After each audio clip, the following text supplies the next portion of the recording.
3 آسان کام کرو اور 3 بڑے انعام لے لو۔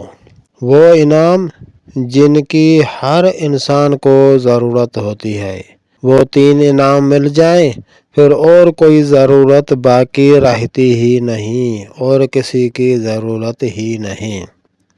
کون سے 3 احکام ہیں؟ رسول اللہ صلی اللہ علیہ وسلم نے فرمایا، مرنے سے پہلے توبہ کرو اور مشغولیت سے پہلے نیک اعمال کرو، نیک کام کرو، اور تیسرا کام اپنے رب سے رشتہ جوڑو۔ جو آپ کے اور رب کے درمیان میں رشتہ ہے اسی کو مضبوط کرو۔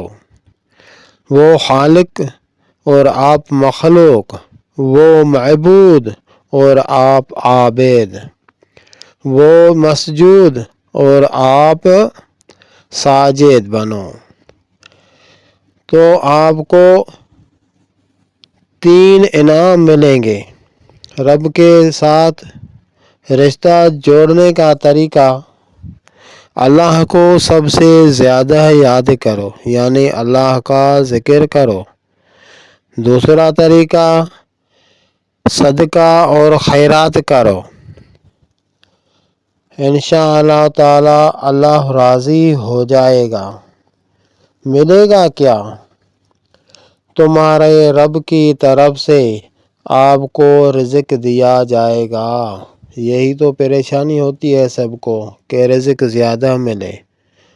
تمہارے رب کے طرف سے رزق مل جائے گا اور تمہاری مدد کی جائے گی۔ باقی جو کام بچے اس میں بھی مدد ہو گئی۔ اور تیسرا انعام، تمہاری گرتی ہوئی حالت سنبھال دی جائے گی۔ باقی تو اور کوئی کام رہا ہی نہیں۔ 3 اعمال کرو اور 3 انعام لے لو، بڑے بڑے انعام۔ قرآن پاک میں بھی اللہ تبارک و تعالی نے فرمایا ہے کہ استغفار کرو، توبہ کرو، میں تمہاری مدد کروں گا۔ کس چیز کی مدد اور کس طرح کی مدد؟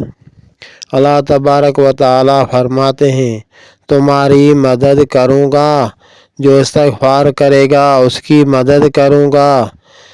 آپ کی مدد ہوگی مال اور اولاد سے۔ تو یہی 2 چیزیں تو ہوتی ہیں جن کی انسان کو ضرورت ہوتی ہے، نیک بیٹے مل جائیں اور مال مل جائے۔ یہ بہت بڑا انعام ہے، یہ استغفار کرنے سے ملتا ہے۔ ایک بزرگ کے پاس کوئی آیا، حضرت جی مجھے رزق کی کمی ہے، روزگار تنگ ہے۔ تو حضرت نے فرمایا استغفار پڑھو۔ کسی نے کہا میں بیماری سے پریشان ہو گیا ہوں، اس کو بھی فرمایا کہ استغفار پڑھو۔ یعنی جتنے بھی مرید آئے، جتنے بھی اپنی مجبوریاں بتائی، جتنی ضرورتیں بتائی، سب کو یہی فرمایا کہ آپ استغفار پڑھو۔ مرید پوچھنے لگے یا حضرت استغفار ہر کام کرتا ہے؟ پھر یہ آیت بتائی کہ اللہ تبارک و تعالی جب کہتے ہیں کہ استغفار پڑھو، میں آپ کی مدد کروں گا مال اور اولاد سے، بیٹوں سے، تو پھر رہے گا کیا؟